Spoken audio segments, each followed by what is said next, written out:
The morning of December 21st, 1980, dawned crisp and bright in Winter Haven Ridge, a small town nestled in the snow-covered mountains of northern Montana. Sarah Elizabeth Whitmore stood before the full-length mirror in the bridal suite of St. Michael's Episcopal Church, adjusting the delicate pearl buttons that ran down the back of her grandmother's vintage wedding gown. The dress, a masterpiece of 1940s craftsmanship, hugged her slender frame perfectly, its ivory silk catching the early morning light that streamed through the frost-etched windows. "You look absolutely radiant, sweetheart," whispered her mother, Margaret Rose Whitmore, as she carefully arranged the cathedral-length veil that had been worn by 3 generations of Whitmore brides. Margaret's hands trembled slightly, not from the December cold, but from the overwhelming emotion of watching her only daughter prepare to marry the love of her life. Sarah's reflection revealed a young woman of 24, with auburn hair swept into an elegant chignon and green eyes that sparkled with anticipation. She had dreamed of this day since childhood, when she would drape her mother's old bed sheets over her head and march down the hallway of their Victorian home, humming the wedding march and pretending to carry a bouquet of wildflowers. "I can hardly believe it's finally happening, Mama," Sarah said, her voice barely above a whisper. "Michael and I have waited so long for this moment." She touched the simple gold cross that hung around her neck, a confirmation gift from her late grandmother, Elizabeth Whitmore, for whom she had been named. The groom, Michael Harrison Blackwood, was getting ready in the church rectory across the snow-covered courtyard. At 26, Michael was everything Sarah had prayed for in a husband: kind, gentle, deeply faithful, and completely devoted to her. They had met 3 years earlier at a church social, where Michael had approached her during the dessert hour and nervously asked if she might like to take a walk around the church gardens. That walk turned into 3 hours of talking. Sarah had often told her friends, "And I knew right then that I would marry that man." Michael worked as a forest ranger for the Montana State Park Service, a job that suited his love for God's creation and his desire to protect the natural beauty of their mountain region. Sarah taught 3rd grade at Winter Haven Elementary School, where she was beloved by students and parents alike for her patience, creativity, and the way she made learning feel like an adventure. Their courtship had been a picture of Christian virtue and genuine love. Michael would arrive at the Whitmore house every Sunday after church services, staying for dinner and spending the afternoon on the front porch swing with Sarah, talking about their dreams for the future. He had proposed the previous Christmas, on one knee in the sanctuary of St. Michael's Church, with both sets of parents present as witnesses. "Sarah Elizabeth Whitmore," he had said, his voice shaking with emotion, "you are the most beautiful gift God has ever given me. Will you do me the honor of becoming my wife?" The wedding had been planned for nearly a year, with every detail carefully considered. The ceremony would take place at 2 o'clock in the afternoon, followed by a reception in the church fellowship hall. Sarah's best friends since childhood, Rebecca Ann Sinclair, would serve as maid of honor, while Michael's brother, David Charles Blackwood, would stand as best man. Reverend Jonathan Abel Thornfield, who had baptized both Sarah and Michael and had watched them grow up in the church, would perform the ceremony. Pastor Thornfield was a man of 65, with silver hair and kind blue eyes that had comforted countless parishioners through life's joys and sorrows. He had counseled the young couple through their engagement, and he considered their union to be one of the most genuine love matches he had ever witnessed. "These 2 young people," he had told his wife just the night before, "remind me of what marriage is supposed to be, a partnership built on faith, love, and mutual respect. Their wedding will be a blessing to everyone who attends." The church sanctuary had been decorated with white roses, pine boughs, and candles that would create a warm, romantic atmosphere despite the winter cold outside. Sarah had chosen the decorations herself, wanting everything to reflect the peace and joy she felt in her heart. As noon approached, the first guests began arriving at St. Michael's Church. The sanctuary could seat 200 people, and nearly every pew would be filled with family, friends, and members of the Winter Haven Ridge community who had watched Sarah and Michael grow up. The church organist, Mrs. Catherine Louise Fairweather, practiced the processional music one final time, her skilled fingers dancing across the keys with the confidence that came from 40 years of playing for weddings. "Everything is perfect," Margaret Whitmore said as she put the finishing touches on Sarah's makeup. "Your father is so proud, honey." He can barely contain himself. Robert James Whitmore, Sarah's father, owned the town's only hardware store and had served as a deacon at St. Michael's for over 20 years. He was a quiet, steady man who had raised his daughter with strong Christian values and an unshakable faith in God's plan for her life. The thought of walking Sarah down the aisle filled him with both pride and the bittersweet awareness that his little girl was beginning a new chapter of her life. At 1:30 p.m., 30 minutes before the ceremony was scheduled to begin, Sarah received an urgent phone call in the bridal suite. It was Michael, calling from the rectory, and his voice carried a note of panic that immediately sent chills down Sarah's spine. "Sarah, something terrible has happened," Michael said, his breathing rapid and uneven. "My grandmother, Nana Blackwood, she's had a heart attack. They've rushed her to Glacier General Hospital, and the doctors don't think she's going to make it through the day." Sarah's hand flew to her throat as she absorbed this devastating news. Eleanor Victoria Blackwood, Michael's 92-year-old grandmother, had been like a second mother to him since his own mother died when he was 12. She had been so excited about the wedding, even helping to plan some of the reception details despite her advanced age.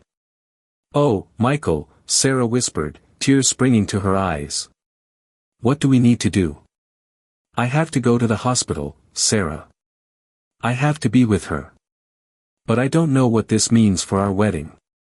All the guests are arriving, and—" "Don't you worry about the wedding," Sarah interrupted firmly. "Family comes first. We'll figure out what to do about the ceremony, but right now you need to be with Nana Blackwood." After ending the call, Sarah shared the news with her mother and Rebecca, who immediately sprang into action. Margaret went to inform Pastor Thornfield and help him decide how to handle the situation with the arriving guests, while Rebecca helped Sarah carefully remove her wedding dress so she could change into more appropriate clothing for a hospital visit. "We'll postpone the wedding," Sarah said as she slipped into a simple navy blue dress. "It's the right thing to do. Michael needs to be with his grandmother, and I need to be with Michael." Pastor Thornfield addressed the gathered guests with grace and compassion, explaining the situation and asking for prayers for the Blackwood family. Most guests understood completely and expressed their desire to keep the family in their thoughts during this difficult time. By 2:15 p.m., Sarah had changed clothes and was preparing to drive to Glacier General Hospital, which was located about 30 miles away in the next town. The snow had begun falling more heavily during the past hour, but Sarah was an experienced winter driver and felt confident making the journey. "I'm coming with you," Rebecca announced, grabbing her coat and purse. "No, honey," Sarah replied, giving her best friend a hug. "Stay here and help Mama with the guests. I'll be fine driving alone, and there's not much we can do at the hospital anyway except wait and pray." Margaret Whitmore watched from the church steps as her daughter climbed into her powder blue 1978 Ford Mustang and carefully backed out of the parking space. Sarah waved goodbye through the driver's side window, her smile brave despite the circumstances. "Drive carefully, sweetheart," Margaret called out, pulling her coat tighter against the increasing snowfall. "Call us as soon as you get there." Those were the last words anyone would ever speak to Sarah Elizabeth Whitmore. At approximately 2:45 p.m., Harold Eugene Patterson, a local rancher, was driving his pickup truck along the winding mountain road between Winterhaven Ridge and Glacier General Hospital when he spotted something unusual in the snow-covered pine forest. Through the thick curtain of falling snow, he could make out what appeared to be a figure in white, standing perfectly still among the trees about 50 yards from the road. Harold slowed his truck and rolled down the passenger side window, squinting through the snow to get a better look. What he saw made his heart skip a beat: a young woman in what appeared to be a wedding dress, standing alone in the forest, completely covered in snow as if she had been there for hours. "Hey!" Harold called out, his voice carrying across the silent landscape. "Are you all right? Do you need help?" The figure didn't respond or move. Harold quickly pulled his truck to the side of the road, grabbed a flashlight from his glove compartment, and began making his way through the deep snow toward the mysterious woman in white. As he got closer, Harold could see that it was indeed a young woman wearing an elaborate wedding gown. Snow had accumulated on her shoulders, in her hair, and across the full skirt of the dress, giving her an almost ghostly appearance against the dark evergreen trees. She was facing away from the road, looking deeper into the forest, and she remained completely motionless despite Harold's calls. Miss, are you okay?" Harold shouted as he approached within 20 feet of the woman. "You're going to freeze out here." Still no response. Harold's concern turned to fear as he realized something was seriously wrong. No one could stand motionless in a snowstorm without showing some signs of distress or at least acknowledging his presence. When Harold finally reached the spot where he had seen the woman, he found only undisturbed snow and pine trees. There were no footprints, no signs that anyone had been standing there, no evidence that a human being had ever set foot in that particular section of forest.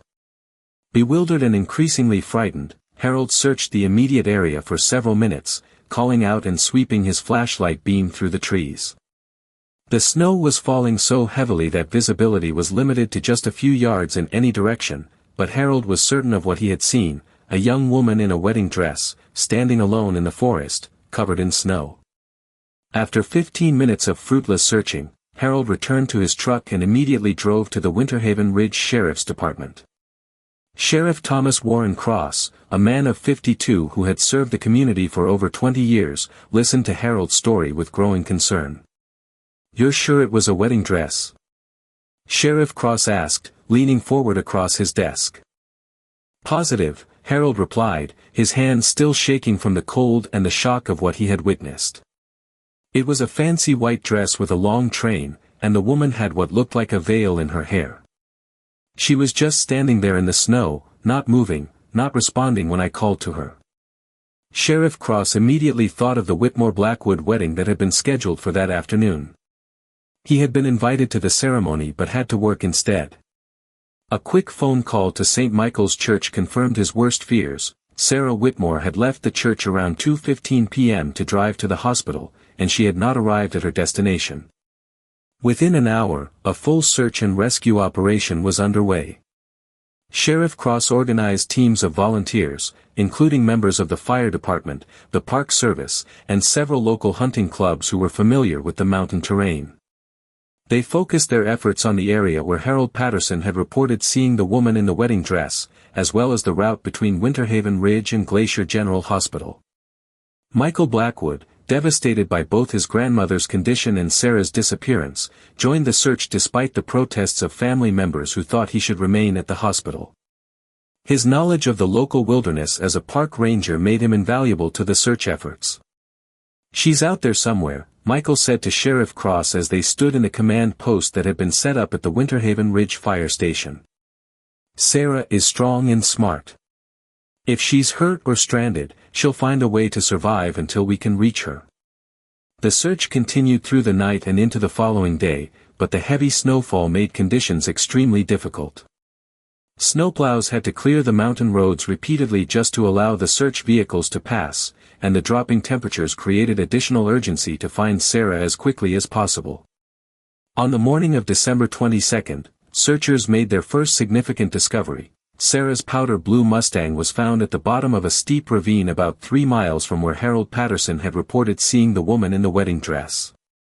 The car had apparently slid off the icy road during the snowstorm and rolled down the embankment, coming to rest against a cluster of pine trees. The vehicle was severely damaged, with the driver's side door crumpled and the windshield shattered. However, there was no sign of Sarah inside the car, and no blood evidence to suggest she had been seriously injured in the accident. "The car is empty," Sheriff Cross reported to the assembled search teams. "We found Sarah's purse on the passenger seat, along with her car keys and a pair of white gloves that appear to match her wedding dress. But there's no sign of Sarah herself."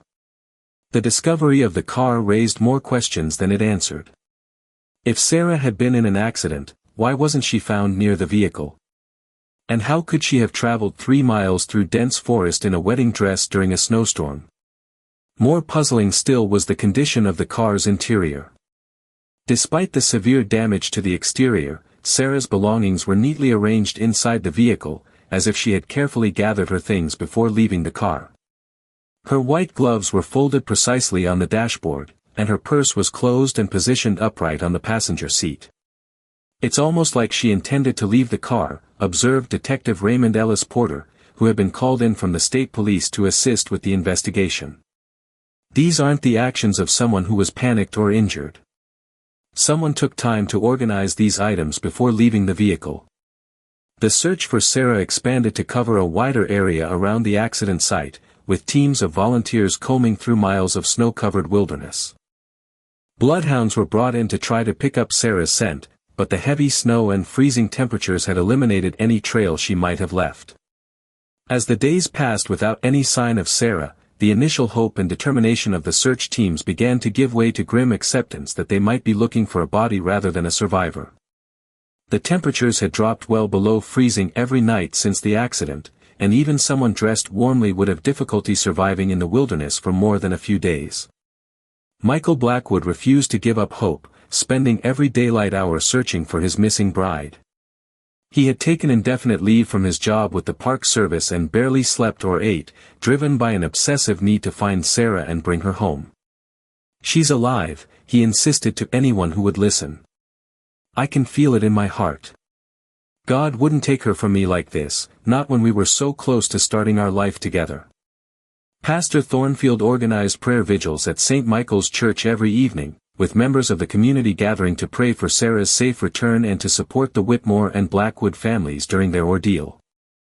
The sanctuary was filled to capacity each night, with people from all denominations coming together to seek divine intervention.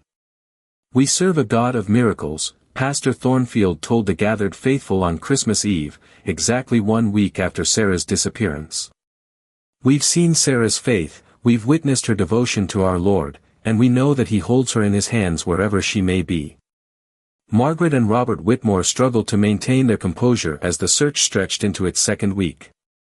Margaret blamed herself for allowing Sarah to drive alone to the hospital, while Robert threw himself into coordinating the volunteer search efforts, unable to sit still while his daughter remained missing. "I should have insisted on driving her myself," Margaret confided to Rebecca Sinclair during one of their late-night conversations at the Whitmore home. "A father should protect his daughter, and I failed her when she needed me most." "You couldn't have known what would happen, Mrs. Whitmore," Rebecca replied, tears streaming down her face.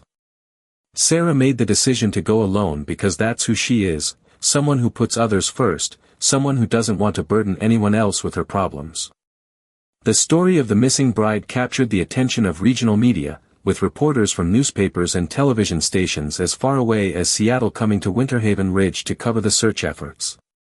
The image of a young woman in a wedding dress disappearing into a snowstorm resonated with people across the country, and tips and offers of assistance poured in from strangers who had been touched by Sarah's story. However, despite the expanded search efforts and national attention, no trace of Sarah was found. The official search and rescue operation was scaled back after 2 weeks, though volunteer groups continued to search on weekends throughout the winter months. By spring of 1981, when the snow finally melted and revealed the mountain terrain in its entirety, searchers hoped they would finally find some clue about Sarah's fate.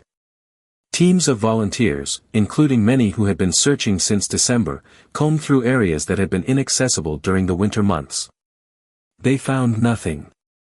Sheriff Cross officially classified Sarah's case as a missing person investigation, but privately he believed she had died from exposure on the night of December 21, 1980.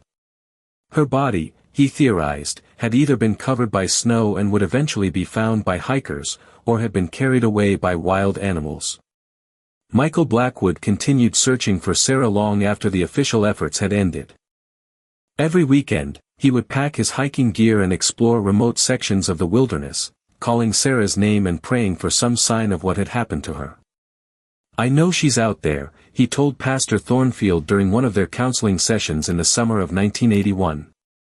"I know God has a plan, and I believe that plan includes bringing Sarah home to me." But as months turned into years, even Michael's unwavering faith began to show signs of strain.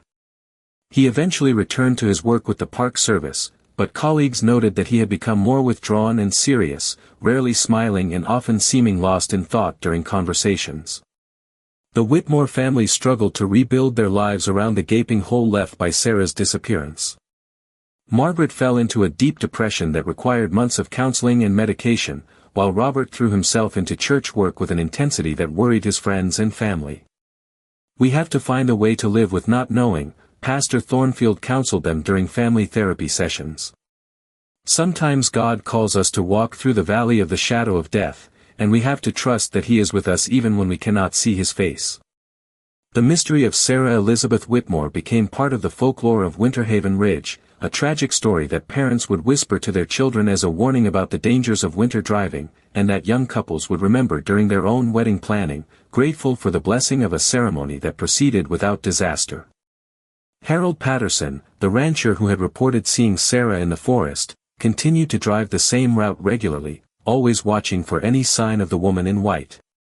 He never again saw anything unusual, but he never forgot the image of that motionless figure in the wedding dress, covered in snow and seemingly oblivious to his calls for help. "It was like she was waiting for something," he would tell people who asked about that December afternoon. "Like she was looking for someone or something deeper in the forest, and nothing else in the world mattered to her." As the 5th anniversary of Sarah's disappearance approached in December of 1985, the people of Winter Haven Ridge had largely accepted that they would never know what happened to their missing bride. The case remained open, but no new leads had emerged in years, and even the most optimistic residents had given up hope of finding Sarah alive. Michael Blackwood, now 31 and still unmarried, had become something of a hermit, living alone in a small cabin on the outskirts of town and rarely participating in social activities. He continued to attend Sunday services at St. Michael's Church, but he sat alone in the back pew where he and Sarah had once held hands during Pastor Thornfield's sermons. Margaret and Robert Whitmore had aged considerably in the 5 years since their daughter's disappearance, their hair turning gray and their faces etched with the permanent sadness of parents who had outlived their child. They had converted Sarah's childhood bedroom into a memorial of sorts, keeping all of her belongings exactly as she had left them on her wedding day. The wedding dress, which Sarah had so carefully removed before driving to the hospital, hung in the bedroom closet as a constant reminder of dreams unfulfilled and a future that would never come to pass. But in the winter of 1985, as the anniversary of Sarah's disappearance approached, events would unfold that would finally begin to reveal the truth about what happened to the bride who vanished in the snow. The 5th anniversary of Sarah's disappearance arrived with the kind of brutal winter that old-timers in Winter Haven Ridge said only came once every decade. Snow fell continuously for 3 days straight, accumulating to depths that paralyzed the small mountain town and brought back painful memories of that December day in 1980 when a young bride had vanished into the white wilderness. Michael Blackwood stood at the window of his isolated cabin, watching the snow pile up against the glass and remembering another snowstorm that had changed his life forever. At 31, he looked older than his years, his dark hair now streaked with premature gray and his once bright eyes dulled by half a decade of grief and unanswered questions. He had built this cabin himself in 1983, choosing a location deep in the national forest where he could be alone with his memories and his pain. The one-room structure was sparse and functional, containing only the bare necessities: a wood-burning stove, a simple bed, a small table and chair, and shelves lined with books about wilderness survival and theology. On the mantel above the fireplace sat a single photograph, Sarah in her wedding dress, taken during their engagement session at the church. Her smile was radiant, her eyes full of love and anticipation for their future together. Next to the photograph lay the engagement ring Michael had never had the chance to replace with a wedding band. 5 years, Michael whispered to the empty cabin, his breath visible in the cold air. 5 years without knowing whether you're alive or dead, whether you're suffering somewhere or at peace with God.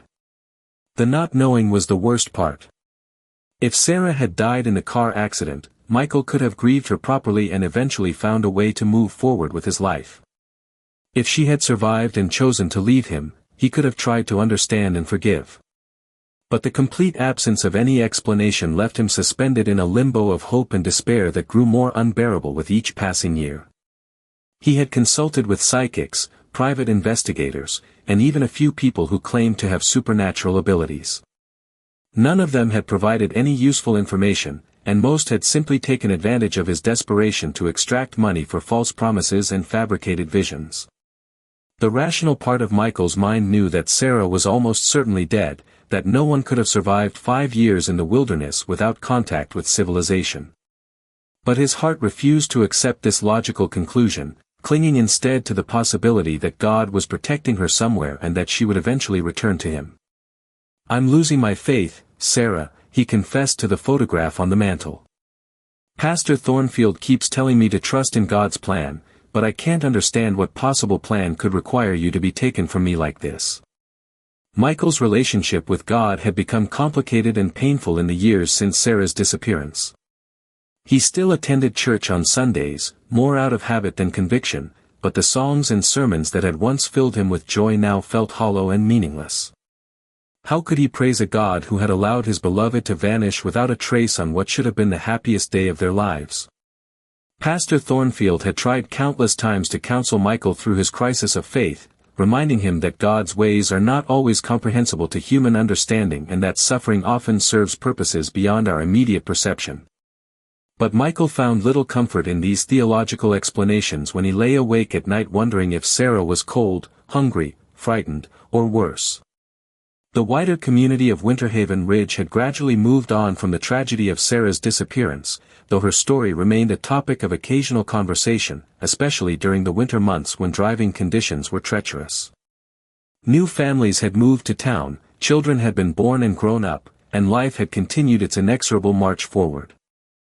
But for those who had known and loved Sarah, the wounds remained as fresh as if she had disappeared yesterday. Rebecca Sinclair, who had married her college sweetheart in 1983, still kept Sarah's maid of honor dress in her closet, unable to bring herself to donate it or throw it away. She had named her first daughter Sarah Elizabeth in honor of her missing best friend, and she made sure to tell the little girl stories about the kind, gentle woman she had been named after. Margaret and Robert Whitmore had aged dramatically in the 5 years since their daughter's disappearance, their grief manifesting in different ways. Margaret had become obsessively religious, attending every church service and Bible study available, desperately seeking some divine revelation about Sarah's fate. She had covered the walls of their home with Bible verses about God's protection and the promise of eternal reunion, as if the sheer volume of Scripture could somehow bring her daughter back. Robert, on the other hand, had become consumed with practical action, organizing annual search efforts on the anniversary of Sarah's disappearance and maintaining detailed files of every tip, lead, and theory that had emerged over the years. His home office looked like a police incident room, with maps of the surrounding wilderness marked with search areas, photographs of evidence, and timelines of events from that fateful December day. "I will not stop looking for her," Robert declared during the memorial service held at St. Michael's Church on December 21, 1985. "Whether she is alive or dead, Sarah deserves to be found and brought home to the people who love her." The memorial service had become an annual tradition, drawing not only longtime residents of Winter Haven Ridge but also people from neighboring communities who had been touched by Sarah's story. Pastor Thornfield, now 70 years old and showing signs of his advancing age, delivered a sermon about hope in the face of uncertainty and the importance of trusting God even when his silence seems unbearable. Sarah Elizabeth Whitmore was a young woman of extraordinary faith, Pastor Thornfield told the gathered congregation, his voice still strong despite his years. "In the brief time I had the privilege of knowing her, I witnessed a spiritual maturity that many people never achieve in a lifetime. She trusted God completely, and I believe that wherever she is today, that trust remains unshaken." Among those attending the memorial service was a new face, Dr. Elena Vasquez, a forensic anthropologist who had recently moved to Montana to take a position with the state medical examiner's office. Dr. Vasquez had heard about Sarah's case through law enforcement channels and had offered her expertise to help solve the mystery that had haunted Winter Haven Ridge for 5 years. After the service, Dr. Vasquez approached Sheriff Cross with a proposal that would breathe new life into the investigation. "Sheriff, I'd like to organize a comprehensive search of the area using modern techniques that weren't available in 1980, she said, pulling out a folder filled with maps and scientific articles.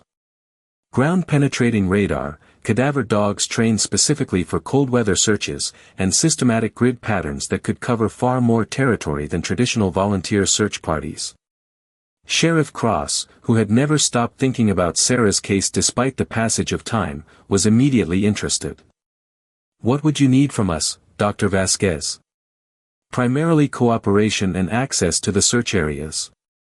I've been studying the case files, and I believe there are several locations that were never properly searched due to the weather conditions in 1980. With improved equipment and techniques, we might be able to find evidence that was missed during the original investigation." The announcement of a renewed professional search effort energized the community and brought national media attention back to Winter Haven Ridge.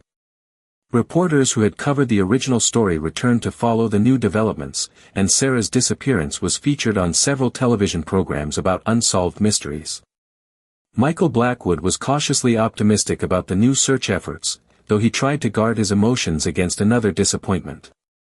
He volunteered to serve as a guide for Dr. Vasquez's team, using his extensive knowledge of the local wilderness to help them navigate the most remote and difficult terrain. "I've been over every inch of these mountains," Michael told Dr. Vasquez as they planned the search strategy. "If there's something to be found, I'll help you find it." The scientific search began in earnest in the spring of 1986, as soon as the snow had melted enough to allow access to the high-altitude areas that had been inaccessible during the winter months. Dr. Vasquez's team worked methodically, using ground-penetrating radar to detect any anomalies beneath the soil and employing specially trained dogs to search for human remains.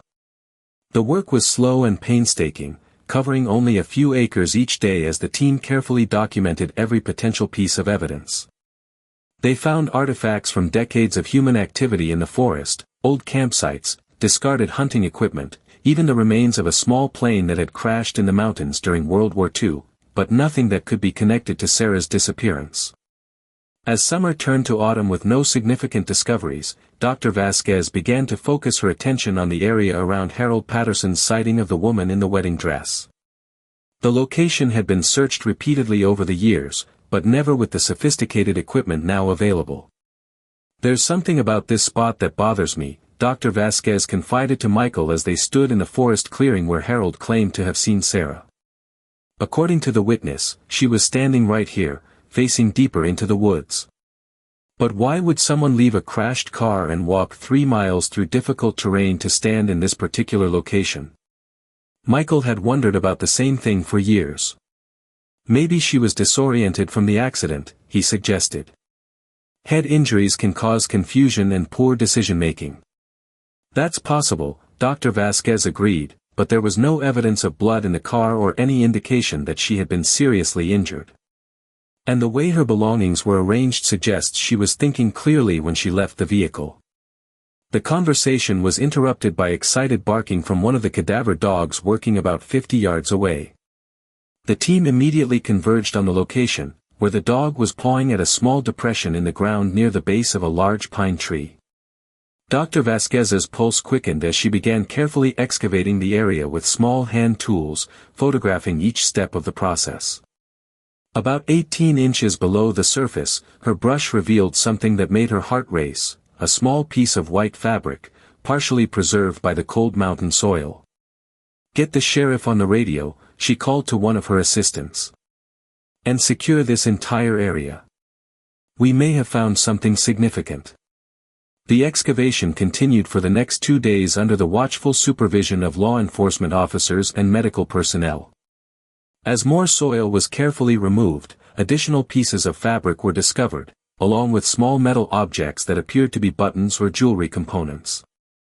But the most significant discovery came on the second day of digging, when Dr. Vasquez's team uncovered what appeared to be human skeletal remains about 3 feet below the surface. The bones were scattered and incomplete, suggesting that wild animals had disturbed the grave site over the years, but there was enough material to conduct a thorough forensic analysis. "We'll need to transport everything to the state lab for detailed examination," Dr. Vasquez explained to the assembled officials and family members. "It will take several weeks to complete DNA analysis and determine if these remains belong to Sarah Whitmore." Michael Blackwood stood at the edge of the excavation site, staring down at the scattered bones and fabric fragments that might finally provide answers to the questions that had tormented him for 6 years. Part of him felt relief that Sarah might finally be found and properly laid to rest, but another part of him grieved the loss of hope that she might somehow still be alive. "If it's her," he said quietly to Pastor Thornfield, who had come to offer spiritual support during this difficult time, "at least we'll know. At least the not knowing will finally be over." Margaret and Robert Whitmore clung to each other as they watched the forensic team carefully package each piece of evidence for transportation to the laboratory. Their emotions were a complex mixture of hope and dread, hope that they would finally have answers, and dread of having their worst fears confirmed. "Whatever we learn," Margaret whispered through her tears, "we have to remember that Sarah is with God now. She's not suffering anymore, and someday we'll see her again." The wait for the laboratory results felt like an eternity to everyone involved in the case. Dr. Vasquez had warned that the analysis could take up to 8 weeks, depending on the condition of the remains and the complexity of the testing required. During this period of uncertainty, the people of Winter Haven Ridge found themselves once again united in prayer and mutual support. The discovery in the forest had reopened old wounds but had also provided the first tangible hope for closure that the community had experienced in 6 years. Pastor Thornfield organized special prayer services at St. Michael's Church, where congregation members could come together to seek divine guidance and comfort during this difficult waiting period. The sanctuary was filled each evening with people who had known and loved Sarah, as well as newcomers who had been drawn to the story of the missing bride. "We pray not only for answers," Pastor Thornfield said during one of these services, "but for the strength to accept whatever truth God reveals to us." Sarah's faith was unshakable, and we must follow her example by trusting in God's plan even when we cannot understand it. 8 weeks after the discovery in the forest, Dr. Vasquez received the call that would finally bring closure to one of Montana's most enduring mysteries. The DNA analysis had been completed, and the results were conclusive. She immediately contacted Sheriff Cross, who arranged for a meeting with the Whitmore and Blackwood families at the Sheriff's Department. The small conference room was filled with tension as Dr. Vasquez prepared to deliver news that would forever change the lives of everyone present. "The DNA analysis confirms that the remains we discovered belong to Sarah Elizabeth Whitmore," Dr. Vasquez announced, her voice gentle but clear. "I'm very sorry for your loss, but I hope this news will finally allow you to begin the healing process." Margaret Whitmore collapsed into her husband's arms, her sobs echoing through the small room as 6 years of uncertainty finally came to an end. Robert held his wife tightly while tears streamed down his own face, grieving not only for the daughter they had lost but for the years of hope and denial that had sustained them through their darkest hours. Michael Blackwood sat in stunned silence, staring at his hands as he processed the confirmation of what he had always known in his heart but had never been able to accept. Sarah was gone. She had been gone for 6 years, lying alone in the cold mountain soil while he had continued to search for her among the living. "How did she die?" Robert Whitmore asked when he was finally able to speak. Did she suffer? Dr. Vasquez had been dreading this question, but she knew the family deserved to know the truth. "Based on our examination of the remains and the evidence at the scene, we believe Sarah died from exposure to the cold. There's no evidence of trauma or violence, which suggests she became lost in the forest after her car accident and was unable to find her way back to safety." The explanation seemed to provide some comfort to the grieving families, though it raised new questions about why Sarah had left her car and walked so far into the wilderness. Dr. Vasquez theorized that Sarah might have been seeking help, perhaps hoping to find a road or a cabin where she could call for assistance. "The important thing to remember," Dr. Vasquez continued, "is that Sarah's death appears to have been quick and peaceful. Hypothermia often causes a person to become drowsy and confused before they lose consciousness, so it's unlikely she experienced significant pain or fear." Sheriff Cross cleared his throat and addressed the assembled group. "There's one more piece of information that Dr. Vasquez discovered during her analysis. Sarah was found wearing her engagement ring, and she was still in her wedding dress when she died. We believe she never had the opportunity to change clothes after leaving the church."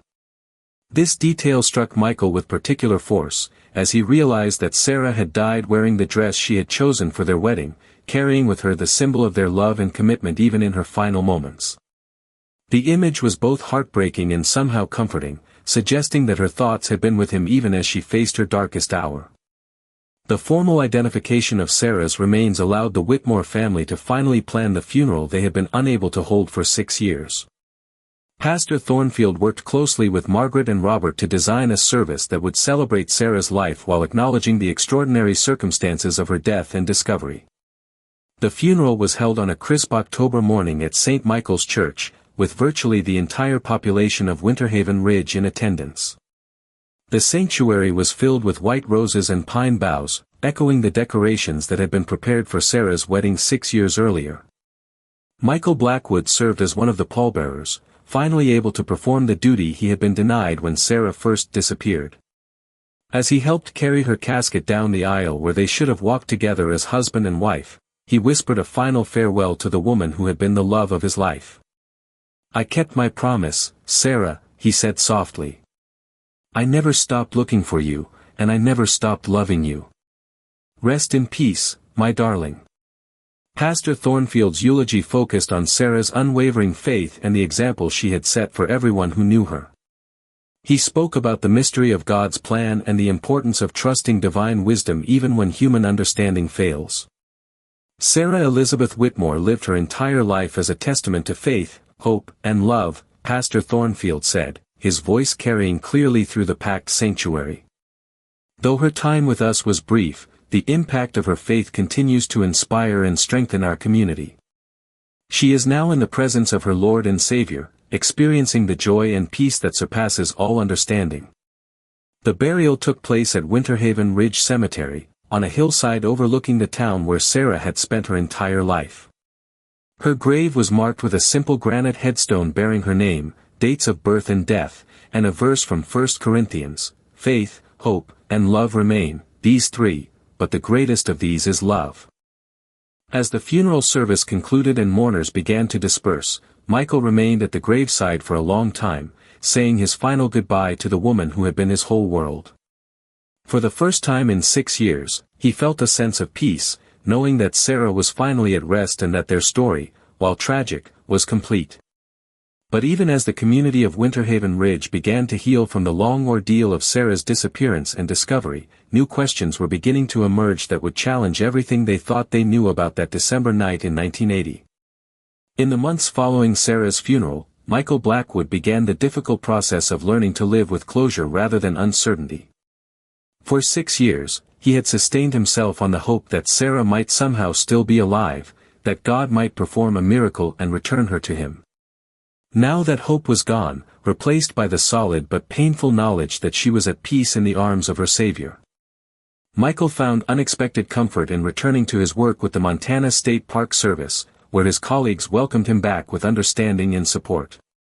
The physical demands of trail maintenance and wilderness patrol provided a healthy outlet for his grief, and the solitude of the forest gave him space to process his emotions without the well-meaning but sometimes overwhelming sympathy of the townspeople. He also began attending grief counseling sessions with Pastor Thornfield, who had been struggling with his own questions about God's plan in the wake of Sarah's death. The elderly minister had performed hundreds of funerals during his 40-year career, but Sarah's case had challenged his faith in ways he had never experienced before. "I keep coming back to the same question," Pastor Thornfield confided to Michael during one of their sessions. "Why would God allow such a faithful young woman to die alone in the wilderness on what should have been the happiest day of her life? What possible purpose could such suffering serve?" Michael had wrestled with the same question for 6 years, and while he still didn't have a complete answer, he had begun to find some peace in accepting the mystery rather than demanding explanations. "Maybe the purpose isn't for us to understand," Michael replied thoughtfully. "Maybe the purpose is for us to learn to trust God even when we can't see his plan." Sarah never wavered in her faith, even facing death alone in the forest. If she could trust God in those circumstances, maybe we can trust him too. The conversation was interrupted by a knock on Pastor Thornfield's office door. Sheriff Cross entered, his expression serious and his manner suggesting that he had important news to share. "Pastor, Michael, I'm sorry to interrupt, but something has come up regarding Sarah's case that I thought you should know about immediately." Michael's heart began to race, wondering what new revelation could possibly emerge after Sarah's remains had been found and identified. "What is it, Sheriff?" Sheriff Cross took a seat across from them and pulled out a manila folder filled with documents and photographs. Dr. Vasquez completed her final forensic report on Sarah's remains, and there are some findings that don't match our original theory about what happened to her. He opened the folder and spread several photographs across Pastor Thornfield's desk, showing close-up images of bones and fabric fragments that had been recovered from the burial site. According to Dr. Vasquez's analysis, Sarah's body was deliberately buried, Sheriff Cross continued. The remains were found in what's clearly an intentional grave, not just scattered on the forest floor as we would expect if she had died from exposure and been disturbed by animals. Michael stared at the photographs, trying to process the implications of this new information. Are you saying someone killed Sarah and buried her in the forest? Not necessarily, Sheriff Cross replied carefully. It's possible that Sarah did die from exposure, and someone found her body and buried it out of respect or to prevent it from being disturbed by wildlife. But the fact remains that her burial was intentional, which means someone else was involved in her death or its aftermath. Pastor Thornfield leaned back in his chair, his face pale as he considered the ramifications of this revelation. Sheriff, who else knew about Sarah's disappearance on that December night? Who would have been in the forest looking for her? That's exactly what we're trying to determine, Sheriff Cross said. We're reopening the investigation and looking at everyone who participated in the original search efforts, as well as anyone who might have had reason to be in that part of the forest during the winter of 1980. The news that Sarah had been deliberately buried sent shockwaves through the community of Winter Haven Ridge, particularly among those who had participated in the search efforts 6 years earlier. The idea that someone in their midst might have knowledge about Sarah's death that they had never shared was deeply disturbing and divisive. Michael found himself consumed once again with questions and theories, but this time his focus was different.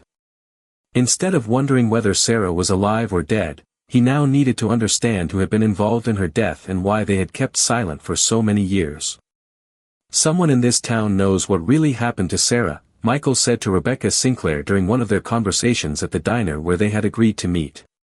Someone has been living with this secret for 6 years, going to church with us, attending the memorial services, watching our families suffer. Rebecca, now the mother of 2 young children, struggled to comprehend how anyone could be so callous. But who would do such a thing? Everyone loved Sarah. She never had an enemy in the world. Maybe it wasn't about Sarah specifically, Michael speculated. Maybe she witnessed something she wasn't supposed to see, or someone panicked after accidentally causing her death. The investigation took on new urgency as Sheriff Cross and his deputies began re-interviewing everyone who had been involved in the original search efforts. They also expanded their inquiry to include anyone who might have been in the forest area during the critical time period, regardless of whether they had been part of the official search. One name that emerged from this broader investigation was Garrett Franklin Nash, a local handyman and part-time hunting guide who had been known to use the forest roads for illegal night hunting during the winter months. Nash was 45 years old in 1980, a quiet man who lived alone in a trailer on the outskirts of town and had a reputation for being somewhat antisocial and unpredictable. Garrett Nash reported to the Search Command post on December 22, the day after Sarah disappeared, Sheriff Cross explained to Michael during a briefing about the renewed investigation. He claimed he had been hunting in the area the night before and wanted to help with the search efforts. Michael remembered Nash vaguely from the chaotic days of searching for Sarah. He had been one of dozens of volunteers who had shown up to help, and Michael hadn't paid much attention to him at the time. What makes him a suspect now? Michael asked. Several things, Sheriff Cross replied, consulting his notes. First, he knew the forest better than almost anyone and would have been familiar with the area where Sarah's body was found. Second, he had a history of poaching and would have been comfortable being in the woods during bad weather. Third, and most importantly, we've discovered that Nash left Winter Haven Ridge abruptly in the spring of 1981, about 4 months after Sarah's disappearance. The investigation into Garrett Nash revealed that he had moved to Alaska in 1981, claiming that he wanted to try his luck in the oil fields. He had worked various jobs over the years, mostly in remote locations, and had maintained minimal contact with anyone from his former life in Montana. Sheriff Cross was able to locate Nash through employment records and contacted him by telephone at his current address in Fairbanks, Alaska. The conversation was brief but illuminating. Nash became very defensive when I mentioned Sarah's case, Sheriff Cross reported to Michael and Pastor Thornfield. He claimed he didn't remember much about the search efforts and insisted that he had no special knowledge about what happened to her. But his voice was shaky, and he seemed eager to get off the phone. More concerning was Nash's response when Sheriff Cross asked if he would be willing to return to Montana to answer questions in person. Nash had refused, claiming that he was too busy with work to take time off, and had become hostile when the sheriff pressed the issue. Innocent people don't usually react that way to requests for cooperation in a murder investigation, Sheriff Cross observed. I think we need to take a much closer look at Mr. Garrett Nash. The investigation into Nash's background revealed troubling information about his character and behavior during the time period when Sarah disappeared. Several townspeople remembered him as having an unhealthy interest in young women, and there had been rumors about him following female hikers and campers in the forest. Most disturbing of all was testimony from Nash's former neighbor, Mrs. Dorothy Ann Fleming, who recalled a conversation she had with Nash in early 1981, just a few months after Sarah's disappearance. Garrett seemed different after that whole business with the missing bride, Mrs. Fleming told investigators during a formal interview. He was always a little odd, but after Christmas that year he became really withdrawn and nervous. He started drinking more, and I could hear him talking to himself in his trailer at all hours of the night. Mrs. Fleming remembered one particular incident that had struck her as strange at the time but had taken on new significance in light of the current investigation. One day in February, I was hanging laundry on the line when Garrett came home from somewhere in his pickup truck. He was acting real secretive, looking around to make sure no one was watching him. Then he unloaded a bunch of women's clothes from the back of his truck and burned them in a barrel behind his trailer. The testimony about Nash burning women's clothing was particularly significant because Sarah's body had been found wearing only her wedding dress, with no sign of the other clothes she had been wearing when she left the church. If Nash had been responsible for Sarah's death, he might have kept some of her personal items as trophies before eventually destroying them. Sheriff Cross obtained a warrant to search Nash's former property, even though it had been sold twice since he left Montana. The current owners gave permission for a thorough search of the trailer site and surrounding area, hoping to find any evidence that might solve the mystery of Sarah's death. The search team, led by Dr. Vasquez and her forensic specialists, spent 3 days combing through the area around Nash's former trailer. Using metal detectors and ground-penetrating radar, they systematically examined every inch of the property for any artifacts that might connect Nash to Sarah's disappearance. On the second day of the search, one of the metal detector operators found something buried about 2 feet underground near the location where Mrs. Fleming remembered seeing Nash burn the women's clothing. It was a small jewelry box, tarnished with age and corrosion, but still intact enough to reveal its contents. Inside the box were several pieces of women's jewelry, including a gold cross necklace that Michael immediately recognized as belonging to Sarah. The cross had been a confirmation gift from her grandmother, and Sarah had worn it every day since she was 16 years old.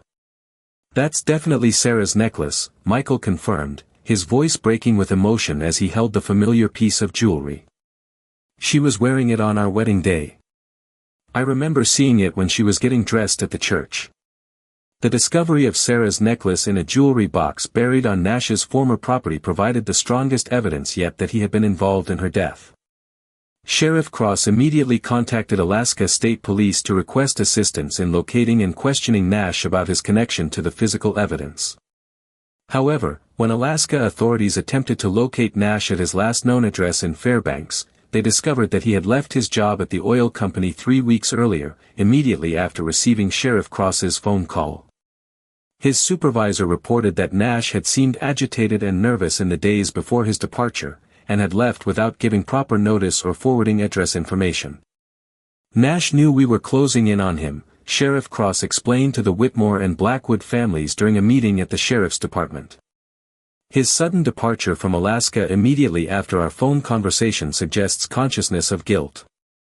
A nationwide manhunt was initiated for Garrett Nash, with his photograph and description distributed to law enforcement agencies across the country.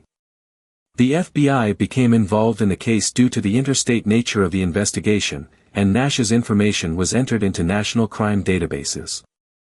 For Michael and the Whitmore family, the revelation that Sarah had likely been murdered by someone they had known and trusted was almost as devastating as her original disappearance.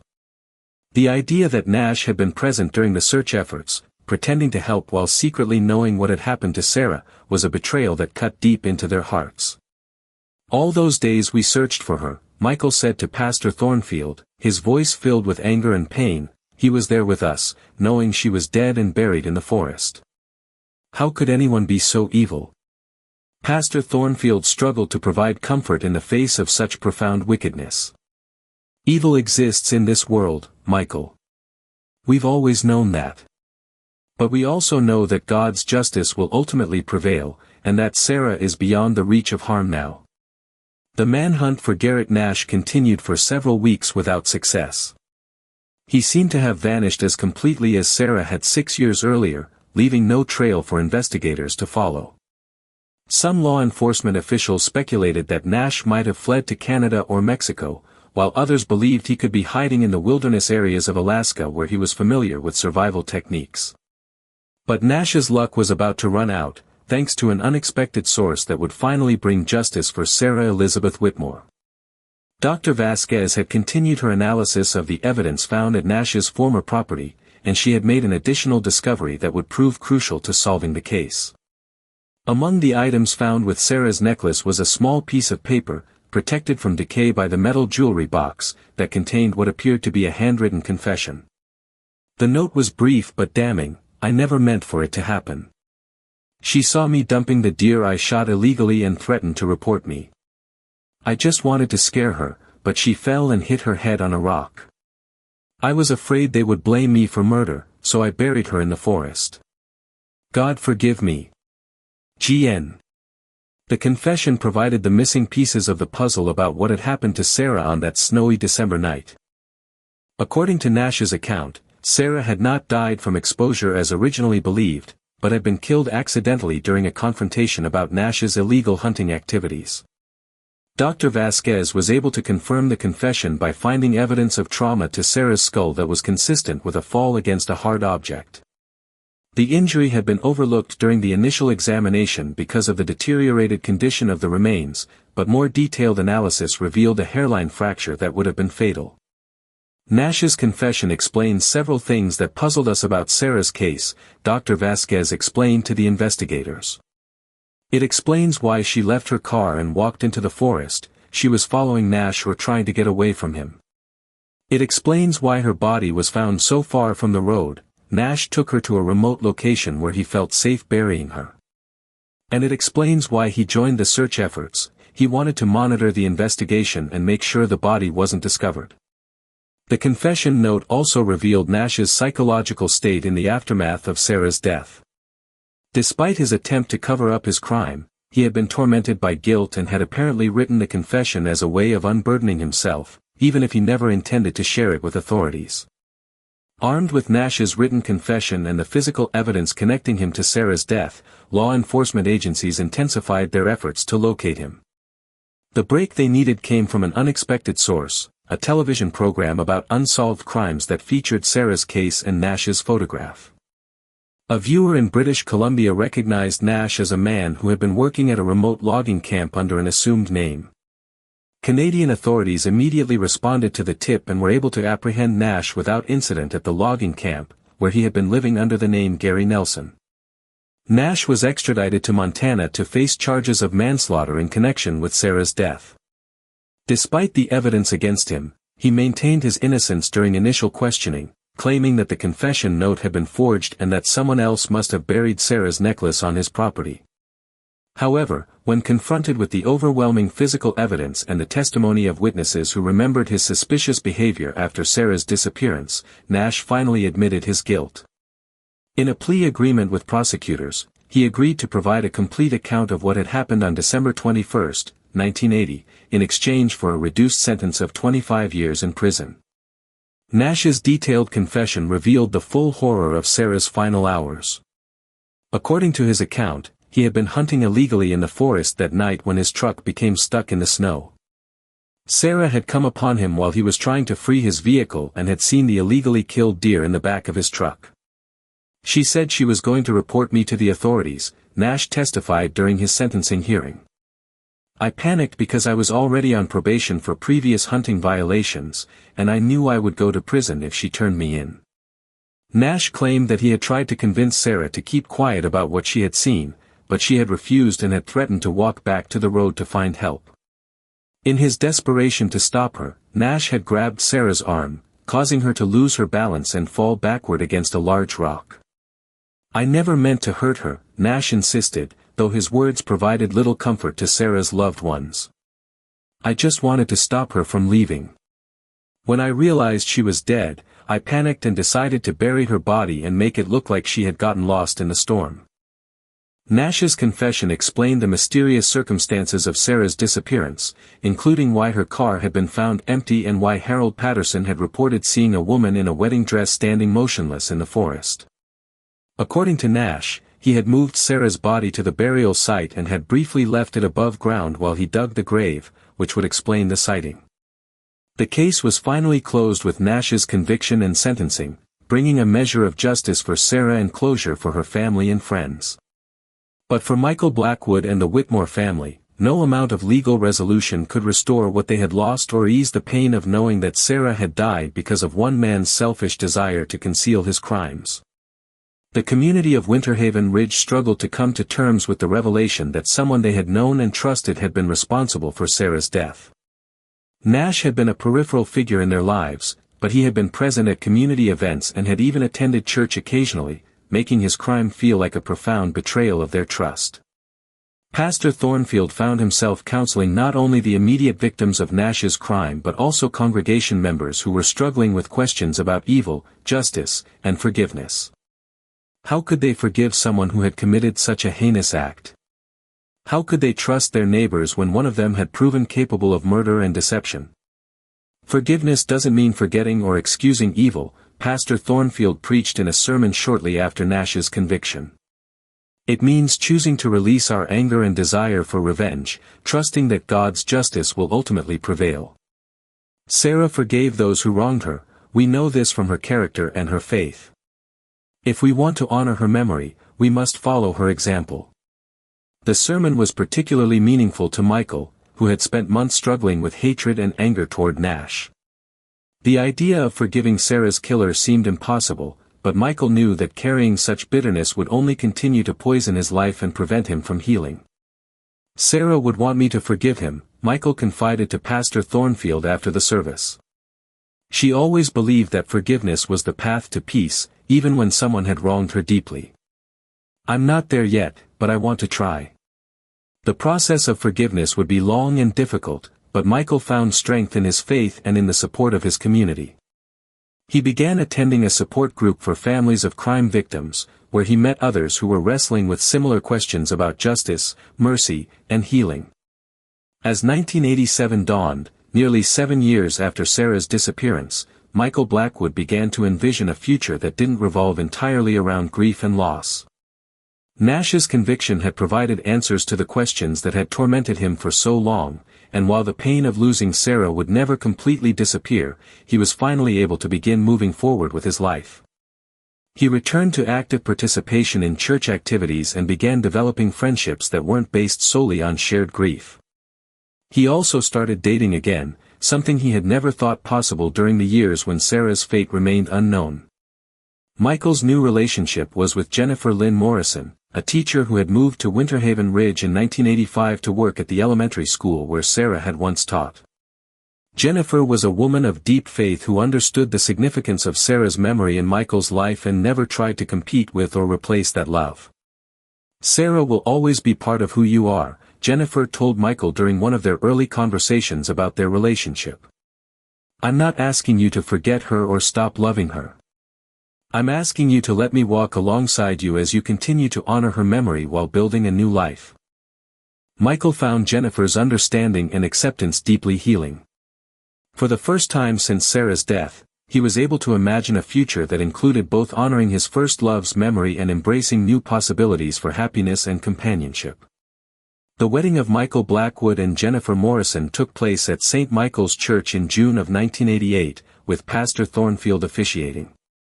The ceremony was simple but meaningful, attended by family and friends who had supported Michael through his long journey of grief and healing. In a gesture that touched everyone present, Michael placed a single white rose on the altar before the ceremony began, in honor of Sarah's memory. Jennifer had suggested the tribute, wanting to acknowledge that their marriage was not a replacement for what Michael had lost, but rather a new chapter that had been made possible by the love and faith that Sarah had taught him. Today we celebrate not only the beginning of Michael and Jennifer's life together, Pastor Thornfield said during the ceremony, but also the triumph of love over loss, hope over despair, and faith over fear. Sarah Elizabeth Whitmore's legacy lives on in the love that Michael learned from her and now shares with Jennifer. As Michael and Jennifer exchanged vows, the entire congregation was reminded of the power of love to heal even the deepest wounds and the importance of remaining open to God's blessings even in the aftermath of tragedy. The couple honeymooned in the Canadian Rockies, visiting places that reminded them of the natural beauty that had surrounded Sarah's life in Montana. During their travels, they scattered flower petals at scenic overlooks and quiet lakes, symbolically sharing their happiness with Sarah's spirit and celebrating the continuation of love in new forms. When they returned to Winter Haven Ridge, Michael and Jennifer settled into the cabin that Michael had built during his years of solitude. Jennifer's presence transformed the once lonely space into a warm and welcoming home, filled with laughter, conversation, and the sounds of a life being lived fully. The couple was blessed with 2 children, Sarah Grace, born in 1990, and David Michael, born in 1993. Michael chose to name his daughter after his first wife, wanting to ensure that Sarah's memory would live on in the next generation of his family. As young Sarah Grace grew up, Michael told her stories about the woman she was named after, sharing memories of kindness, faith, and courage that had defined Sarah Elizabeth Whitmore's brief but meaningful life. The little girl came to think of her namesake as a guardian angel who watched over their family from heaven. "Will I meet her someday?" Sarah Grace asked her father during one of their bedtime conversations. "Yes, sweetheart," Michael replied, tucking the covers around his daughter. "When we all get to heaven, you'll meet the first Sarah, and she'll be so proud to see the wonderful little girl who carries her name."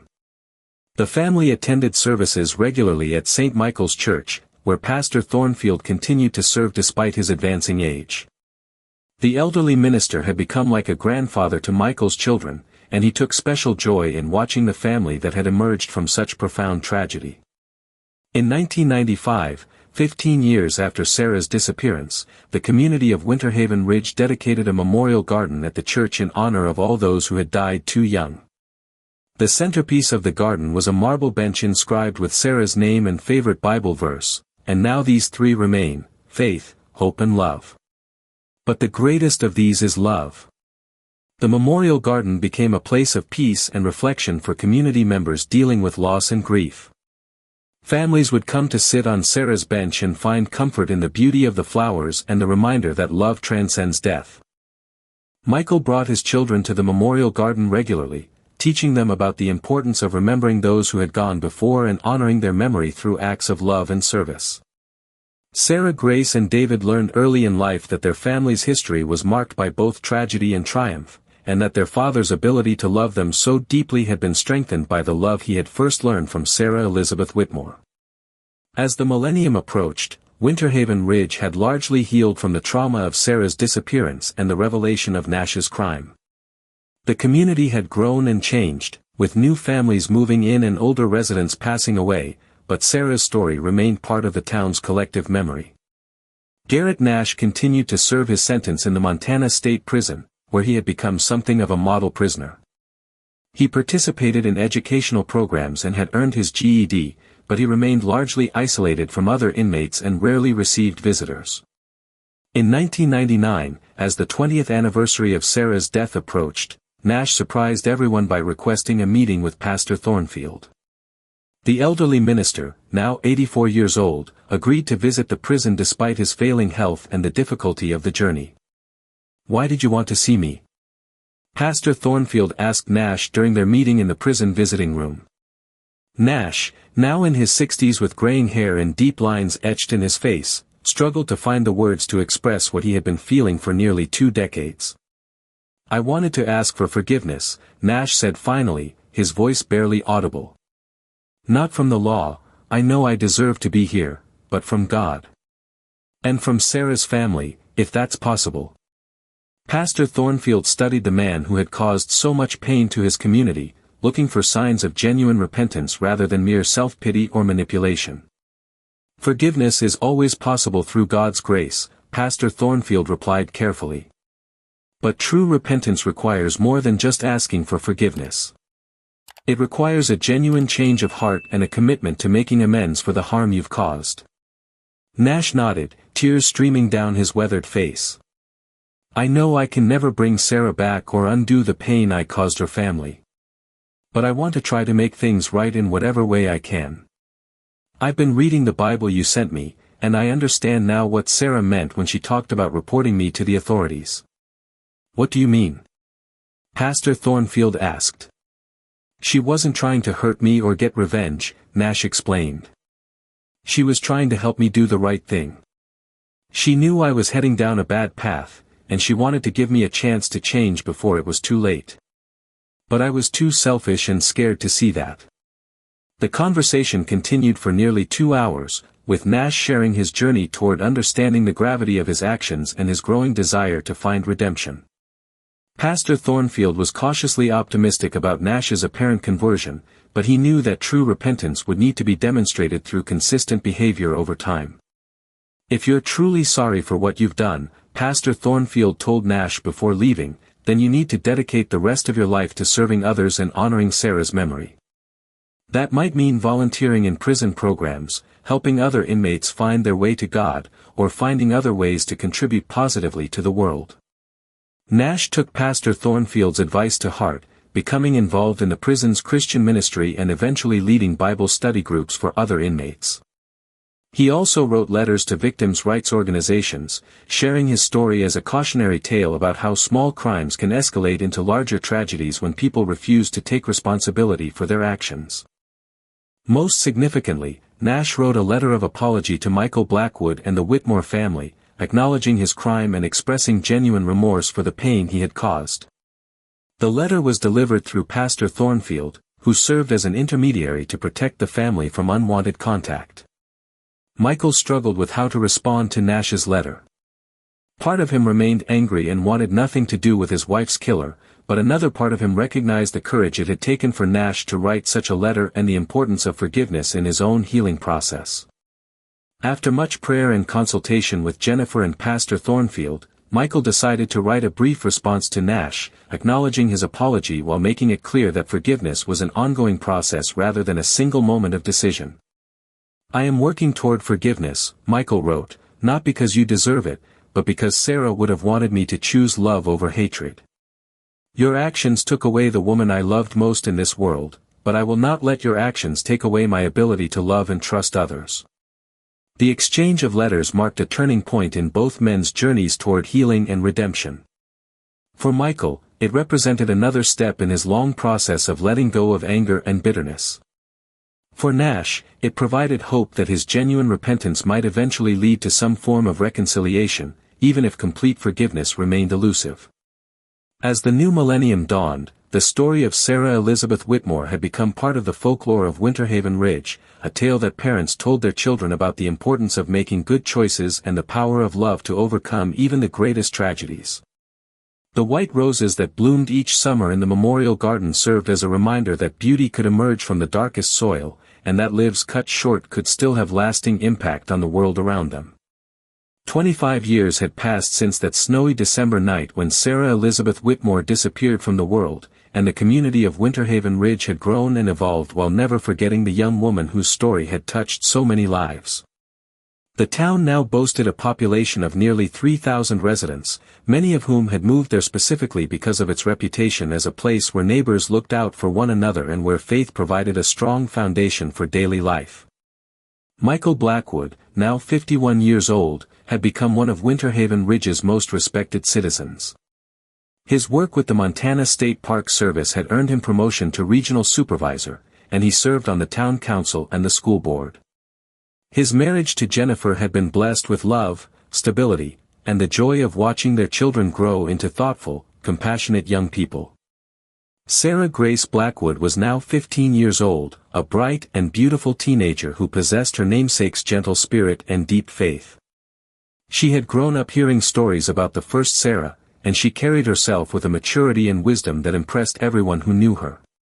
Her younger brother David, now 12, was an energetic boy who loved the outdoors and dreamed of following in his father's footsteps as a park ranger.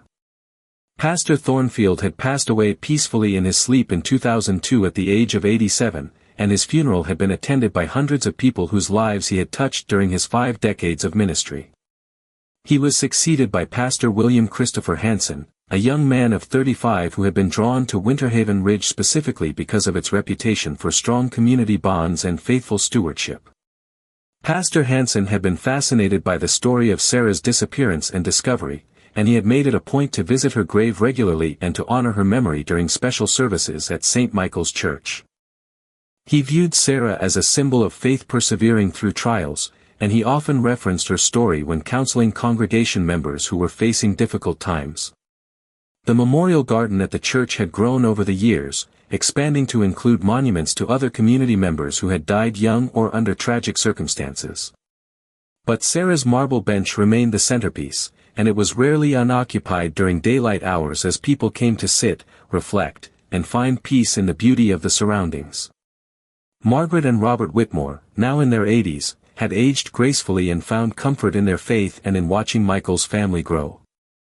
They had become beloved grandparents to Sarah Grace and David, sharing stories about their daughter and ensuring that her memory remained vivid for the next generation. "Your namesake would be so proud of the young woman you're becoming," Margaret often told Sarah Grace during their weekly visits. "She always believed that love was the most powerful force in the world, and I can see that same love shining through you."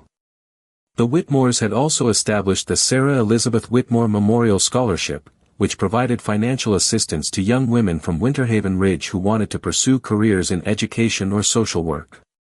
Over the years, the scholarship had helped dozens of students achieve their dreams while carrying forward Sarah's legacy of service to others. Rebecca Sinclair had remained in Winter Haven Ridge, raising her own family and serving as the town's head librarian. She had never forgotten her best friend, and she made sure that the library's local history collection included extensive documentation of Sarah's life and the impact her story had had on the community. One autumn afternoon in 2005, as the 25th anniversary of Sarah's disappearance approached, Rebecca was organizing the library's historical archives when she came across a box of items that had been donated by Pastor Thornfield's estate after his death. Among the papers and photographs was something that made her heart race, a sealed envelope marked, "To be opened on the 25th anniversary of Sarah's disappearance, October 21, 2005. Rebecca immediately called Michael to tell him about the discovery, and they agreed to meet at the church that evening to open the envelope together. When Michael arrived with Jennifer and their children, they found Rebecca waiting with Pastor Hansen, the Whitmores, and several other longtime members of the congregation who had been part of Sarah's story from the beginning. "Pastor Thornfield never mentioned leaving anything like this," Pastor Hansen said as they gathered in the church fellowship hall. "But he was always full of surprises, and he had a gift for timing that bordered on prophetic." With trembling hands, Michael opened the envelope and began reading the letter that Pastor Thornfield had written shortly before his death. "My dear friends and family in Christ. If you are reading this letter, then 25 years have passed since our beloved Sarah Elizabeth Whitmore was taken from us. I am writing this in the final months of my life, knowing that I will not be with you to commemorate this anniversary, but wanting to share some thoughts that I have carried in my heart for all these years. First, I want you to know that Sarah's death was not meaningless or without purpose, even though we may never fully understand God's plan in this side of eternity. In the 25 years since her disappearance, I have watched her story touch hundreds of lives and inspire countless acts of love, faith, and forgiveness. Michael, my dear son, you have shown the world what it means to love someone so deeply that their memory becomes a blessing rather than a burden. Your ability to build a new life while honoring Sarah's memory has been a testimony to the power of love to transcend death itself. To the Whitmore family, your faithfulness through the darkest valley has been a beacon of hope for everyone who has struggled with loss and uncertainty. Your example has taught us that parents' love never dies, even when their children are taken from them. To the entire community of Winter Haven Ridge, Sarah's story has bound you together in ways that transcend denominational differences and personal disagreements. You have learned to love one another more deeply because you have shared in both grief and healing. But there is one more thing I want to share with you, something that I have never told anyone but that I believe you are now ready to hear. On the night that Sarah disappeared, she came to see me at the church before driving to the hospital. She was concerned about something she had witnessed earlier that day, and she wanted spiritual guidance about how to handle the situation. Sarah had seen Garrett Nash engaged in illegal hunting activities, and she was struggling with whether to report him to the authorities. She was torn between her desire to uphold the law and her compassion for Nash, whom she knew was struggling financially and might face severe consequences for his actions. I counseled Sarah to follow her conscience and to trust that God would use whatever decision she made for good. She left our meeting determined to speak with Nash directly, hoping to convince him to turn himself in voluntarily rather than forcing her to report him. I have lived with the knowledge that my counseling session with Sarah may have contributed to her decision to confront Nash that night. For 25 years, I have wondered if I could have said something different that might have saved her life. But I have also come to understand that Sarah's actions that night were entirely consistent with her character and her faith. She chose to show mercy rather than judgment, compassion rather than condemnation. Even knowing the risks, she tried to help Nash find redemption rather than simply seeking to punish him for his crimes. In the end, Sarah died because she loved too much and trusted too deeply. But those same qualities that led to her death are the qualities that have made her memory a blessing to all of us. I am sharing this information not to create new guilt or regret, but to help you understand the full measure of Sarah's character and the depth of her faith. She died as she lived, putting others' needs before her own and believing in the power of love to transform even the hardest hearts. As you gather to remember Sarah on this anniversary, I pray that you will celebrate not only her life but the lives that have been changed because of her example. Love like Sarah's never truly dies, it multiplies and spreads until it touches people who never even knew her name. With all my love and prayers for your continued healing, Pastor Jonathan Thornfield. The fellowship hall was silent except for the sound of quiet weeping as the assembled group absorbed Pastor Thornfield's final revelation about Sarah's last night. The knowledge that she had died trying to help the very man who killed her added another layer of both tragedy and inspiration to her story. She was trying to save him, Michael said softly, his voice filled with wonder rather than anger. Even knowing that he had broken the law, she was trying to give him a chance to make things right. Margaret Whitmore reached for her husband's hand as tears streamed down her face. That's exactly what Sarah would have done. She always believed that everyone deserved a second chance, that love could reach even the most lost souls. Pastor Hansen bowed his head in prayer, asking for wisdom to understand God's purposes in allowing such tragic events to unfold. When he lifted his head, his eyes were bright with tears and something that might have been revelation. Friends, he said slowly, I think Pastor Thornfield was right about Sarah's death having purpose, even though we can't fully comprehend it. Think about all the lives that have been changed because of her story, Michael and Jennifer's family, the scholarship recipients, the community bonds that have been strengthened, even Garrett Nash's apparent conversion in prison. He gestured toward the memorial garden visible through the fellowship hall windows. Sarah's love didn't die with her. It has been multiplying for 25 years, touching people she never met and inspiring actions she never could have imagined. Sarah Grace, who had been listening intently to the adults' conversation, spoke up with the clarity that sometimes comes from youth, so the first Sarah is still helping people, even though she's in heaven. Her love is still working in the world. Yes, sweetheart, Michael replied, putting his arm around his daughter. That's exactly right. Love like Sarah's never really dies, it just changes form and keeps growing. The group spent the next several hours sharing memories of Sarah and discussing how her story had influenced their own lives and faith journeys. They talked about the importance of choosing love over fear, mercy over judgment, and hope over despair, even in the most difficult circumstances. As the evening drew to a close, they decided to hold a special memorial service on December 21st, the actual anniversary of Sarah's disappearance. The service would focus not on grief and loss, but on celebration of love's power to transcend death and transform lives. Word of the planned memorial service spread throughout Winter Haven Ridge and beyond, drawing people who had been touched by Sarah's story over the years. When December 21st arrived, St. Michael's Church was filled to capacity with people who had come to honor the memory of a young woman whose brief life had had an enormous impact. Pastor Hansen's sermon that night was titled "Love That Never Dies," and he spoke about the different ways that love continues to work in the world even after death separates us from those we cherish most. Sarah Elizabeth Whitmore lived only 24 years, Pastor Hansen said, his voice carrying clearly through the packed sanctuary, but her love has been active in this world for 45 years now, 24 years while she was alive, and 25 years since her death. That love has created marriages, strengthened families, built scholarships, fostered forgiveness, and inspired countless acts of kindness and mercy. He gestured toward Michael and his family, seated in the front pew. We see Sarah's love continuing in Michael's ability to love Jennifer and their children so deeply. We see it in the compassion that Sarah Grace shows to her classmates and the kindness that David extends to younger children who need guidance. The sermon continued with stories of other lives that had been touched by Sarah's example, scholarship recipients who had gone on to become teachers and social workers, couples who had found strength for their own marriages in Michael and Jennifer's example, and even prison ministries that had been inspired by Garrett Nash's conversion. Tonight we celebrate the truth that love never really dies, Pastor Hansen concluded.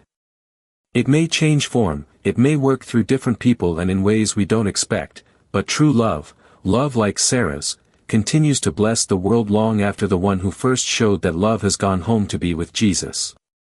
After the service, the congregation gathered in the memorial garden, where they had prepared a special ceremony to mark the anniversary. Each person present had been invited to bring a white rose to place at Sarah's memorial bench, and the garden was soon filled with hundreds of flowers that glowed softly in the light of candles and luminaries. Michael stood before the assembled crowd with his own white rose, the same variety that had decorated the church for his and Sarah's planned wedding 25 years earlier. "Sarah," he said, addressing the memory of his first love as if she could hear him, 25 years ago, "I thought our love story had ended before it could really begin. Tonight I understand that our love story is still being written, just in ways I never could have imagined." He placed his rose on the memorial bench and stepped back to stand with Jennifer and their children. "Thank you for teaching me how to love so deeply that death couldn't diminish it. Thank you for showing me that true love creates more love, and that the heart has infinite capacity for blessing others." One by one, other members of the community stepped forward to place their roses and share brief memories or expressions of gratitude. Margaret and Robert Whitmore spoke about their pride in their daughter's legacy. Rebecca Sinclair shared memories of childhood adventures and dreams. Former scholarship recipients talked about how Sarah's story had inspired their own choices to serve others. Perhaps most moving of all was a letter that had been sent by Garrett Nash from the Montana State Prison, where he was now serving as a chaplain's assistant and leading rehabilitation programs for other inmates. Pastor Hansen read the letter aloud. "To the family and friends of Sarah Elizabeth Whitmore. I know that I have no right to be part of this celebration, and I understand if my words are not welcome. But I wanted you to know that Sarah's love and mercy didn't end with her death, they reached even me, the man who took her life. For 20 years after I killed Sarah, I lived with hatred for myself and everyone around me. I thought I was beyond redemption, that God could never forgive someone who had done what I did. But through the ministry of Pastor Thornfield and the Christian volunteers who work in our prison, I came to understand that Sarah's love was stronger than my sin. She died trying to show me mercy, and that mercy has been working in my heart ever since. I will never be able to undo the harm I caused or bring Sarah back to her family. But I can spend the rest of my life honoring her memory by showing other lost souls the same mercy she tried to show me. In the 20 years since my conversion, I have had the privilege of leading 17 men to faith in Jesus Christ. Each one of them has heard Sarah's story, and each one has been inspired by her example of love conquering hatred. Sarah Elizabeth Whitmore's love is still changing lives, still bringing people to God, still healing broken hearts. I am living proof that no one is beyond the reach of love like hers. Thank you for letting me be part of Sarah's continuing story, even though I don't deserve that honor. In Christ's Love, Garrett Nash. The reading of Nash's letter prompted both tears and thoughtful silence among the gathered crowd. The idea that Sarah's love had reached even the man who killed her, and that his conversion had led to other lives being changed, was a powerful testament to the transformative power of divine love working through human hearts. Young Sarah Gray stepped forward and asked if she could speak. Pastor Hansen nodded encouragingly, and the 15-year-old addressed the crowd with poise and wisdom beyond her years. I never got to meet the first Sarah, she said, her clear voice carrying across the garden, but I've lived my whole life knowing that I was named after someone very special. Tonight I finally understand what makes her so special. It wasn't just that she was kind or good or faithful, though she was all of those things. She paused, looking around at the faces illuminated by candlelight. What makes Sarah special is that her love was bigger than death, bigger than time, bigger even than the evil that took her life. Her love is still growing, still spreading, still changing people she never met.